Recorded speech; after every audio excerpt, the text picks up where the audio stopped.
Hey guys, on today's video we're going to be updating quite a few apps. So let's get started. On the top left hand side of your screen you're going to see an Apple logo. So here's my Apple logo, just click on it, that's top left hand side. And my third option will be App Store. So that's my third option, just click on App Store. From your App Store you should see something like this, where your very last option should say Updates. And then all these updates should pop up. So we have quite a few updates. We have a bunch of Microsoft updates plus Final Cut Pro and Compressor together with iMovie and WhatsApp Desktop. Just in case you don't see one of these updates here available at the moment, all we have to do is just go into search. So it's on top left hand side again. And let's say we're looking for Final Cut Pro.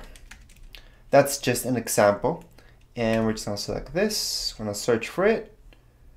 It should pop up right here, and under Final Cut Pro I'm gonna see on the top right hand side it should say update. Even if I click on Final Cut Pro itself, I'm gonna open it up, it should say update on the top right hand side once again. So if there's a specific update I'm looking for and I don't see it there, yes, we can look it up this way, or they should all be under updates. So for now let's just get started with Compressor. I'm just gonna hit update. And just in case you guys want to know more about the update itself, you can click on more. Once you click on more, you can see exactly what this update's all about. And again, this update's only 288 megabytes, so it's a really fast update.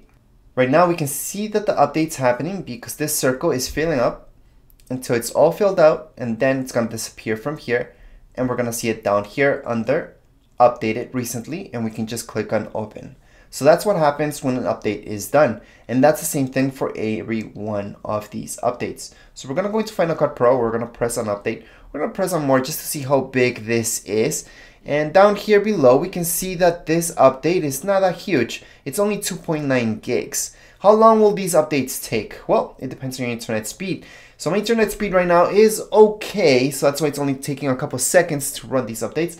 So you guys can see Final Cut Pro is already up here, so it's almost 90 something percent done, 95% done I would say, and then I just have to wait until it's done.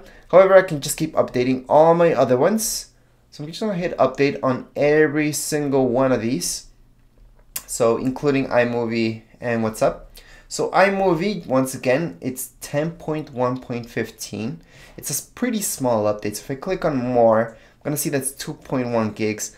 Pretty small. All the other Microsoft updates should be pretty small, and they're all version 16.40. So once again, if I click on more, I'm gonna see that this one's a little bit above half a gig, so you're looking at 795.2 megabytes. For Microsoft OneNote, if I click on more, I'm gonna see that that's 400 megabytes. If I click on Microsoft Outlook, 788 megabytes.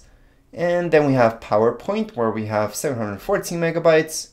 Microsoft Word, which is 1 gig, biggest one so far. And I know I already went over this, but iMovie is at 2.1 gigs. And WhatsApp Desktop, we have it on 159.4 megabytes, which is the smallest update today. Anyways, once they're done, like I mentioned, we can just click on open them. And how do you know they're happening? Well, this circle should be filling up. And if you guys hear any background noises, that's my dog scratching on my door. So don't mind that. Anyways, let's get back to this. Just to answer your question, how long this will take? Well, it depends on your internet speed. If you guys are having problems with that, your internet's really slow, it's usually better just to hook up your Mac directly to your router using an Ethernet cable. So use that Ethernet cable, hook it up directly, should be much faster than just using Wi-Fi. I like to use Wi-Fi just because my router's far away. But if I could, I would run an Ethernet cable for sure. Anyways, you guys could see that Final Cut Pro is also done. That was a pretty big update. All the other updates are running right now. And that's how you guys can update all these apps right here on your Mac. Anyways, if you guys are having problems, questions, you guys can write down here in the comments area. Don't forget to subscribe and rate. Thank you.